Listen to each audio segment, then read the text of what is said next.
Viewers, welcome back on our program. जी doctor साहब ਹੁਣ ਆਪਾਂ ਜੋ ਸਾਡੇ ਦਰਸ਼ਕਾਂ ਦੇ ਮੈਸੇਜ ਨੇ ਉਹ ਲਾਵਾਂਗੇ ਤੁਹਾਡੇ ਕੋਲ ਈਮੇਲ ਹੈ ਦੇਖੋ ਅਸੀਂ ਪਹਿਲਾਂ ਤਾਂ ਮਾਫੀ ਵੀ ਚਾਹੁੰਦੇ ਹਾਂ ਕਿ ਸਾਡੇ ਬਹੁਤ ਸਾਰੇ ਵੀਰ ਭੈਣਾਂ ਸਾਨੂੰ ਲਿਖਦੇ ਨੇ ਅਸੀਂ ਆਉਣ ਵਾਲੇ ਦਿਨਾਂ ਦੇ ਵਿੱਚ ਪ੍ਰੋਗਰਾਮਾਂ 'ਚ ਕੋਸ਼ਿਸ਼ ਕਰਾਂਗੇ ਕਿ ਅਸੀਂ ਈਵਨ ਰੋਜ਼ਾਨਾ ਪ੍ਰੋਗਰਾਮ 'ਚ ਵੀ ਜਿਹੜੇ ਬੀਤੇ ਦਿਨ ਦੇ ਕੁਝ ਮੈਸੇਜ ਬਾਅਦ ਚ ਆਉਂਦੇ ਨੇ ਜਿਨ੍ਹਾਂ ਨੂੰ ਅਸੀਂ ਡਿਸਕਸ ਨਹੀਂ ਕਰ ਸਕਦੇ ਉਹਨਾਂ 'ਚ ਜਿਨ੍ਹਾਂ 'ਚ ਸਵਾਲ ਨੇ ਤੁਹਾਡੀ ਐਪਰੀਸ਼ੀਏਸ਼ਨ ਦੇ ਅਸੀਂ ਸ਼ੁਕਰਗੁਜ਼ਾਰ ਹਾਂ ਪਰ ਅਸੀਂ ਉਹਨਾਂ ਹੀ ਸਵਾਲਾਂ ਨੂੰ ਉਹਨਾਂ ਹੀ ਈਮੇਲਸ ਨੂੰ ਜਾਂ ਲਿਖਤਾਂ ਨੂੰ ਲਵਾਂਗੇ ਜਿਨ੍ਹਾਂ ਦੇ ਵਿੱਚ ਕੁਝ ਕੁਐਰੀ ਹੈ ਔਰ ਇੱਕ ਲਿਖਤ ਜਿਹੜੀ ਸਾਨੂੰ ਜਿਹੜੀ ਹੈ ਰਾਜ਼ਾ फैजान जी की ईमेल तो कुछ दिन पहला I love from Pakistan Kashmir के थले असी सैगमेंट का टाइटल भी उस दे नां ते दिता है और उन्होंने बड़ा खूबसूरत दिल दा बना के और एक पासे पाकिस्तान खालिस्तान ये दिता और उन्होंने लिखा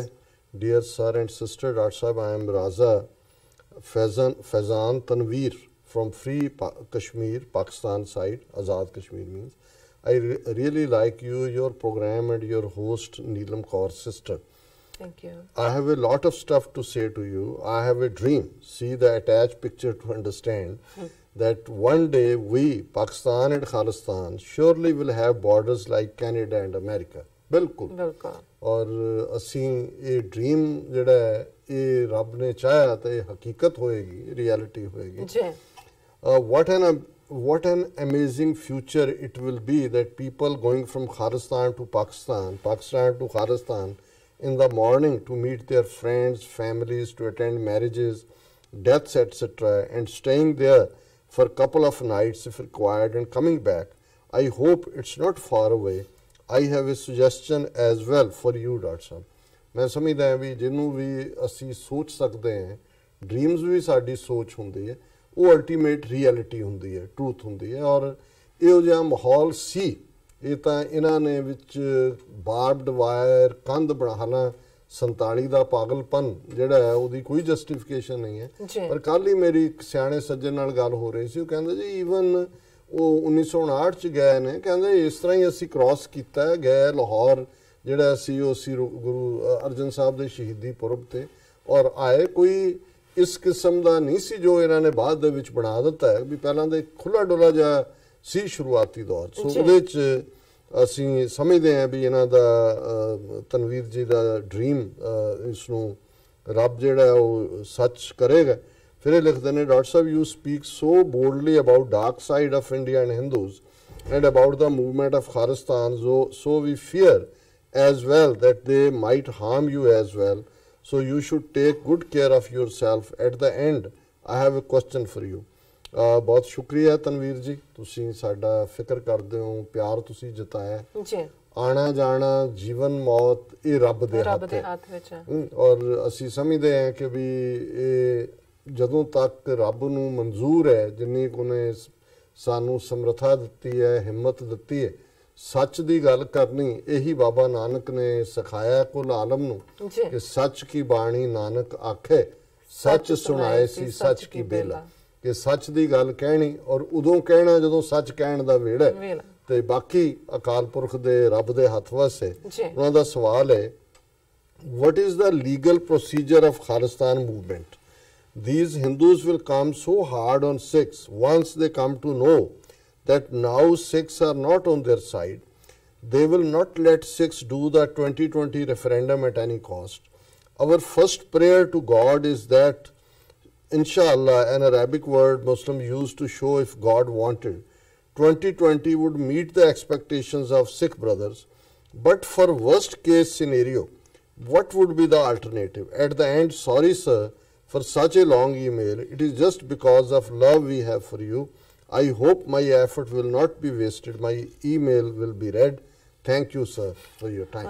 So, ਅਸੀਂ ਤਨਵੀਰ ਜੀ ਤੁਹਾਡੀ ਈਮੇਲ ਵੀ ਸ਼ਾਮਲ ਕੀਤੀ ਹੈ ਔਰ ਜਿਹੜਾ ਤੁਹਾਡਾ ਕੰਸਰਨ ਹੈ ਕਿ ਵੀ ਇਹ ਜਦੋਂ 2020 ਰੈਫਰੈਂਡਮ ਹੋਣ ਨਹੀਂ ਦੇਣਗੇ ਜਾਂ ਲੀਗਲ ਤਰੀਕਾ ਕੀ ਹੈ ਦੇਖੋ ਵੈਸੇ ਵੀ ਜਿਹੜਾ 2020 ਰੈਫਰੈਂਡਮ ਹੈ ਇਹ ਨਾਨ ਬਾਈਂਡਿੰਗ ਹੈ ਔਰ ਜ਼ਾਹਿਰ ਹੈ ਕਿ ਸਿਕਸ ਫਾਰ ਜਸਟਿਸ ਇਸ ਨੂੰ ਲੀਡ ਕਰ ਰਹੇ ਨੇ ਇਸ ਨੂੰ ਅਸੀਂ ਇੱਕ ਪ੍ਰੈਸ਼ਰ ਟੈਕਟਿਕ ਕਹਿ ਸਕਦੇ ਹਾਂ ਇੱਕ ਤਾਂ ਅਵੇਅਰਨੈਸ ਕੈਂਪੇਨ ਹੈ ਜਿਹਦੇ 'ਚ ਆਪਣੇ ਲੋਕਾਂ ਨੂੰ ਵੀ ਇਹ ਪਤਾ ਲੱਗਾ ਹੈ ਜਾਂ ਲੱਗਦਾ ਹੈ ਕਿ ਭਾਈ ਵੋਟ ਪਾਣੀ ਸਾਡਾ ਹੱਕ ਬਣਦਾ ਹੈ। ਔਰ UN ਚਾਰਟਰ ਦੇ ਥੱਲੇ ਜੇ ਅਸੀਂ ਆਪਣਾ ਰਾਈਟ ਆਫ ਸੈਲਫ ਡਿਟਰਮੀਨੇਸ਼ਨ ਮੰਗਦੇ ਹਾਂ ਤੇ ਕੋਈ ਅਸੀਂ ਗੈਰ ਕਾਨੂੰਨੀ ਗੱਲ ਨਹੀਂ ਕਰ ਰਹੇ। ਸੋ ਮੈਂ ਸਮਝਦਾ ਵੀ ਬੜੇ ਅੱਛੇ ਅੰਦਾਜ਼ ਦੇ ਵਿੱਚ ਸਿੱਖਸ ਫਾਰ ਜਸਟਿਸ ਨੇ ਇਹ ਅਵੇਅਰਨੈਸ ਕੈਂਪੇਨ ਕੀਤੇ। ਸੈਕੰਡਲੀ ਜ਼ਾਹਰ ਹੈ ਕਿ ਮੌਕੇ ਤੇ ਉੱਥੇ ਪੰਜਾਬ ਦੇ ਹਾਲਾਤ 2 ਸਾਲ 'ਚ ਕੀ ਹੋਣਗੇ ਉਹ ਅਸੀਂ ਦੇਖ ਸਕਦੇ ਹਾਂ ਕਿ ਉੱਥੇ ਲੋਕਾਂ ਨੂੰ ਕੋਈ ਆਜ਼ਾਦੀ ਨਹੀਂ ਹੈ ਜਾਂ ਨਾ ਹੀ ਹੋਏਗੀ। ਲੇਕਿਨ 5 ਮਿਲੀਅਨ ਸਿੱਖ ਡਾਇਸਪੋਰਾ ਜੇ ਇਸ ਸਾਰੀ ਮੁਹਿੰਮ ਦਾ ਹਿੱਸਾ ਬਣਦਾ ਹੈ, ਵੱਡੀ ਗਿਣਤੀ ਦੇ ਵਿੱਚ ਭਾਵੇਂ ਉਹ ਆਨਲਾਈਨ ਹੀ ਹੁੰਦੇ ਨੇ, ਤੁਸੀਂ ਆਪਣੇ ਹੱਕ ਦਾ ਇਸਤੇਮਾਲ ਕਰਦੇ ਹੋ, ਬਾਹਰ ਕੋਈ ਹੋਰ ਤਰੀਕਾ ਵੀ ਹੈ, ਇਹ ਤੁਹਾਡੀ ਮੋਮੈਂਟਮ ਨੂੰ ਫਰਦਰ ਅੱਗੇ ਕਰਦਾ। ਔਰ ਇਹ ਸਾਨੂੰ ਵੀ ਪਤਾ ਹੈ ਵੀ ਸਾਨੂੰ ਇੰਨੇ ਸੌਖੇ ਇਹਨਾਂ ਨੇ ਛੱਡਣਾ ਨਹੀਂ ਹੈ। ਫਾਈਨਲ ਸਟੇਜ ਸਾਡੀ ਇੱਕ ਲਓ ਵੀਟਵੀਂ ਜਿਹਨੂੰ ਕਹਿੰਦੇ ਨੇ ਉਹ ਲੜਾਈ ਹੋਏਗੀ ਹੈਂਡ ਟੂ ਹੈਂਡ, ਕਿਉਂਕਿ ਇਹ ਇੱਕ ਜ਼ਾਲਮ ਜਿਹੜੇ ਨੇ ਔਰ ਸਾਮ-ਦਾਮ ਦੰਡ ਭੇਦ ਚਾਣਕਿਆ ਪੁੱਤਰ ਨੇ, ਇਹ ਕਿਸੇ ਹੱਦ ਤੱਕ ਵੀ ਜਾਣਗੇ ਜਿਹੜਾ ਉਹ ਸਿੱਖਾਂ ਨੂੰ। ਔਰ ਪੰਜਾਬ ਬ੍ਰੈਡ ਬਾਸਕਟ ਹੈ ਔਰ ਇਹ ਕਦੇ ਵੀ ਜਿਹੜਾ ਉਹ ਸਾਨੂੰ ਸੌਖਿਆਂ ਨਹੀਂ ਛੱਡਣਗੇ।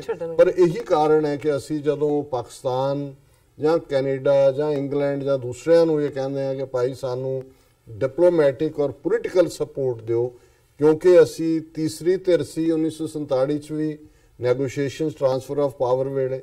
ਸਾਡੀ ਜਿੰਨੀ ਪਰਸੀਕਿਊਸ਼ਨ 70 ਸਾਲ ਦੇ ਪੀਰੀਅਡ 'ਚ ਆਮ ਤੌਰ ਤੇ ਔਰ 34 ਸਾਲ 'ਚ ਖਾਸ ਤੌਰ ਤੇ ਹੋਈ ਹੈ, ਅਸੀਂ ਜਿਹੜਾ ਇਸ ਆਪਣਾ ਮੁਲਕ ਬਣਾਏ ਬਿਨਾਂ ਇਸ ਜਿਹੜਾ ਸਿਸਟਮ ਦੇ ਵਿੱਚ ਸਰਵਾਈਵ ਨਹੀਂ ਕਰ ਸਕਦੇ। ਸੋ ਜਦੋਂ ਡਿਪਲੋਮੈਟਿਕ ਪੋਲੀਟੀਕਲ ਸਪੋਰਟ ਹੋਏਗੀ, ਬਾਕੀ ਕੌਮਾਂ ਨੂੰ ਆਪਣੀ ਆਜ਼ਾਦੀ ਦੀ ਲੜਾਈ ਆਪ ਲੜਨੀ ਪੈਂਦੀ ਹੈ। ਸੋ ਮੈਨੂੰ ਕੋਈ ਭੁਲੇਖਾ ਨਹੀਂ ਹੈ ਕਿ ਇਹ ਕੋਈ ਇੰਨਾ ਸੌਖਾ ਨਹੀਂ ਹੋਏਗਾ, ਪਰ in the end of the day you will it, you win it. ਔਰ ਸਾਡੇ ਗੁਰੂ ਨੇ ਫਰਮਾਇਆ ਹੋਇਆ ਨਿਸ਼ਚੈ ਕਰ ਆਪਣੀ ਜੀਤ ਕਰੋ। ਸੋ ਤਨਵੀਰ ਜੀ ਤੁਹਾਡਾ ਬਹੁਤ ਬਹੁਤ ਸ਼ੁਕਰੀਆ।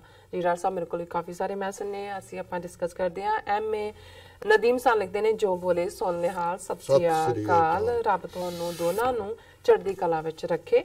ਔਰ ਫਿਰ ਉਹਨਾਂ ਦਾ ਦੁਬਾਰਾ ਮੈਸੇਜ ਆਇਆ, ਕਹਿੰਦੇ ਨੇ ਕਿ ਖਾਲਸਾ ਜ਼ਿੰਦਾਬਾਦ। ਔਰ M ਸਾਕਿਬ ਸਾਹਿਬ ਲਿਖਦੇ ਨੇ ਡਾਕਟਰ ਸਾਹਿਬ you are doing A grade job, always being close to Sikh brothers, never get it with Hindu or others। और सेठ मुनीर साहब लिखते ने सत श्री अकाल जी।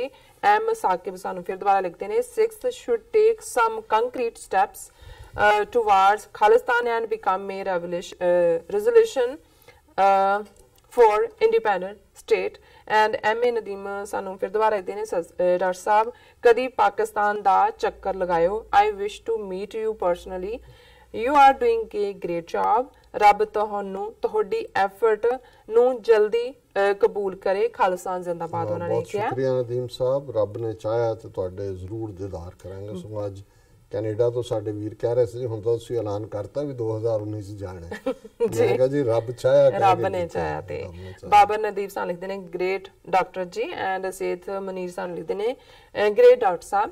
ਐਂਡ ਫਿਰ ਦੁਬਾਰਾ ਮੈਸੇਜ ਨੇ ਸਾਡੇ ਕੋਲ ਦਲਜੀਤ ਸਿੰਘ ਸਾਹਿਬ ਲਿਖਦੇ ਨੇ doctor Sahib, Neelam Kaur and TV 84 the sorry team ਨੂੰ ਵਾਹਿਗੁਰੂ ਜੀ ਕਾ ਖਾਲਸਾ ਵਾਹਿਗੁਰੂ ਜੀ ਕੀ ਫਤਿਹ। ਕਾਸਿਮ ਗੱਕਰ ਗਾਹਿਰ ਸਾਹਿਬ ਲਿਖਦੇ ਨੇ ਵਾਹ doctor Sahib, love from Pakistan ਸਾਰਾਗੋਡ ਮੇਰੇ ਖਿਆਲ ਹੈ ਨਾ, ਸਰਗੋਦਾ ਪੰਜਾਬ ਜੀ।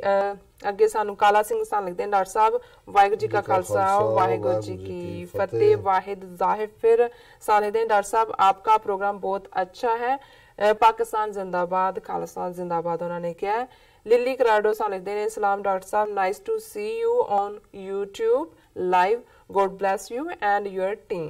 बहुत शुक्रिया लिली जी। जी MA नदीम साहब लिखते हैं अस्सलाम वालेकुम डॉक्टर साहब एंड नीलम कौर जी अस्सलाम वालेकुम। रब सामने अरदास है तुसां नू दोना साडा अच्छा तुसी दोनों हमेशा हसदे वसदे रहो, खालसा जिंदाबाद। बहुत बहुत शुक्रिया नदीम साहब, अल्लाह ताला वाहिगुरू ਤੁਹਾਨੂੰ ਵੀ ਖੁਸ਼ ਰੱਖੇ ਔਰ ਆਸਾਨੀਆਂ ਅਤਾ ਕਰੇ। ਜੀ ਅਸੀਂ ਸਭ ਦਾ ਬਹੁਤ ਬਹੁਤ ਸ਼ੁਕਰੀਆ ਅਦਾ ਕਰਦੇ ਹਾਂ। ਡਾਕਟਰ ਸਾਹਿਬ ਇੱਥੇ ਲੈਣੇ ਆ ਬ੍ਰੇਕ ਤੋਂ ਪਹਿਲਾਂ ਫਿਰ ਅਸੀਂ ਦੱਸ ਦਈਏ ਤੁਹਾਨੂੰ ਸਾਰਿਆਂ ਨੂੰ ਕਿ ਤੁਹਾਡੀ ਹੀ ਆਵਾਜ਼ ਤੇ ਕਹਿ ਲਓ ਜਾਂ ਤੁਹਾਡੀ ਹੀ ਬੇਨਤੀ ਤੇ ਕਹਿ ਲਓ ਕਿ ਜੋ ਸਾਡੇ ਪ੍ਰੋਗਰਾਮ ਦਾ ਸਮਾਂ ਹੈ ਉਹ ਵਧਾ ਦਿੱਤਾ ਗਿਆ ਹੈ, 1.5 ਘੰਟਾ ਕਰ ਦਿੱਤਾ ਗਿਆ। 7:30 ਤੋਂ ਲੈ ਕੇ 9 ਵਜੇ ਤੱਕ ਤੁਸੀਂ ਪ੍ਰੋਗਰਾਮ ਸੱਚੋ ਸੱਚ ਦਾ ਆਨੰਦ ਮਾਣ ਸਕਦੇ ਹੋ। ਔਰ ਅਸੀਂ ਇਹ ਵੀ ਚਾਹਾਂਗੇ ਕਿ ਤੁਸੀਂ YouTube ਤੇ ਇਸ ਨੂੰ ਲਾਈਵ ਵੀ ਦੇਖ ਸਕਦੇ ਹੋ, ਔਰ ਇਹ ਵੀ ਕਹਾਂਗੇ ਕਿ ਤੁਸੀਂ ਇਸ ਨੂੰ ਵੱਧ ਤੋਂ ਵੱਧ ਸਬਸਕ੍ਰਾਈਬ ਵੀ ਕਰੋ, ਔਰ ਆਪਣੇ ਕਮੈਂਟ ਜਿਹੜੇ ਤੁਸੀਂ ਸਾਨੂੰ ਬੜੇ ਪਿਆਰ ਨਾਲ ਭੇਜਦੇ ਹੋ ਉਹ ਵੀ ਜ਼ਰੂਰ ਭੇਜੋ। ਵਿਊਅਰਸ, ਇੱਥੇ ਲੈਣੇ ਬ੍ਰੇਕ, ਤੋਂ ਬਾਅਦ ਤੁਹਾਨੂੰ ਮਿਲਾਂਗੇ ਅਗਲੇ ਸੈਗਮੈਂਟ ਵਿੱਚ ਅੱਜ ਦੇ ਵਿਚਾਰ ਵਿੱਚ। Thank you so much.